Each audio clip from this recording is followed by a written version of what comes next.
بسم الله الحمد لله والصلاة والسلام على رسول الله. السلام عليكم ورحمة الله وبركاته. رمضان كريم. marka hore waxaan rabaa inaan ka tacsiyeeyo dhimashadii iyo dhaawacii soo gaaray shacabka Soomaaliyeed gaar ahaan magaalada Muqdisho ee ka dhashay dagaaladii intii dhimatana Allah u naxariisto intii dhaawacana Allah caafiyo antida burburtana insha Allah badal khayr qaba ilaahayna nabad iyo dawladnimo cadaalad iyo horumar ku dhisan hana siiyo runtii wax aad iyo aad looga xumaado xilligan ayada waliba bil Ramadaan lagu jiro in dagaal dhaco dagaalkaas oo laga baaqsan karo san aaminsanahay asbaabtiisuna waxay ka timid 12 Abriil muddo kordhintii dhacday oo baarlamaanka uu sameeyay ka timiday dalkan waxaan wada ognahay waxa ugu weyn oo la xaqiijiyay waxay ahaayeen 4 sano doorasho la isla ogol yahay inay dhacdo marka waa ogtihiin mucaaradku inay mar walba ku celcelinayaan dad badan oo Soomaaliyeed iyo mataqaanaa dawladaha Soomaaliya taageera in laga maarmaan tahay in doorashada laga heshiiyo marka waxaan u aragnaa nasiib darro in lagu guuleyso waayo haddana ay xigto in dagaal dhaco oo dagaal sokeeyo qarka loo fulo runtii aad iyo aad aan uga xunnahay shacabka Soomaaliyeed maanta waxa ay sugayeen iyo waxay filayeen ma aha qodobkaas waxaan rabaa halkaas in aan ugu gudbo qodobka labaad waxa waaye xalku mar walba waa inuu siyaasi ahaado meeshan xal ciidan ma imaan karo waxa la isku haayana waa siyaasaduna waxay u baahan tahay iyadoo sharciga loo fiirinayo in loo helo hab nabadeed oo looga heshiiyo waxaanu ka dhashayna waa doorashooyinka marka waa in loo helaa sida ugu wanaagsan oo looga heshii karo doorashooyinka dalkuna doorasho oo gali karo waxaan rabaa inaan si gaar ah ugu mahad celiyo ra'iisul wasaaraha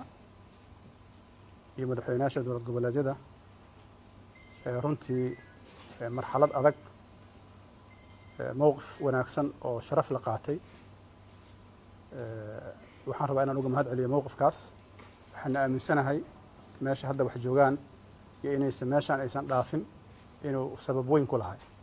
marka waxaan rabnaa aan ku bogaadinaynaa ama ku dhiirigelinaynaa in arrintaas la sii dardargeliyo sida ugu dhaqsiyaha badanna magaalada dhibaatada ka jirta sida looga qaadi lahaa doorashadana loo aadi lahaa ee laga wada shaqeeyo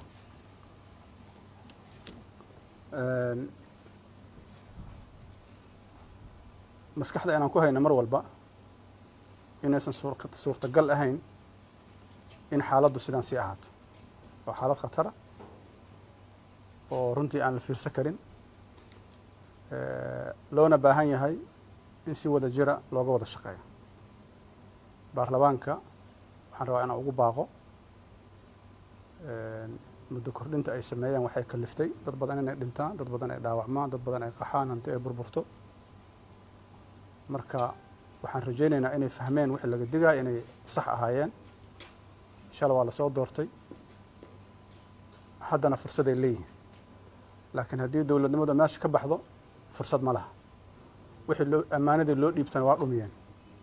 marka waxaan leenahay mas'uuliyadiina qaata dalkan waa inuu doorasho aado doorashadana waa in laga heshiiyaa doorasho lagu kalsoon yahay lagu qanci karo waa inay ahaataa ugu dambeyn waxaan rabaa inaan ku soo gabagabeeyo maadaama ay Ramadaan tahay beesha caalamka oo runtii si wanaagsan u garab istaagtay go'aanada wanaagsan marxalada kala duwan soo baxayn gaar ahaan kuwa ugu dambeeyay waa uga mahad celinaynaa sida shacabka Soomaaliyeed u garab istaageen siday mar walba diyaar u ahaayeen wixii karaankooda hiil iyo hoo aadan uga mahad celinaynaa ilaahay subxaanahu wa ta'ala waxaan ka baryaynaa in nabadda uu noo adkeeyo dawladnimada noo adkeeyo Soomaaliya maanta dagaal uma baahnayn waxay u baahan tahay dawladnimaduna wax wada leeyahay in laga wada shaqeeyo loo baahan yahay la ogolaado in la wada leeyahay aad iyo aad u mahadsantiin. Assalaamu calaykum warahmatullahi wabarakaatuh.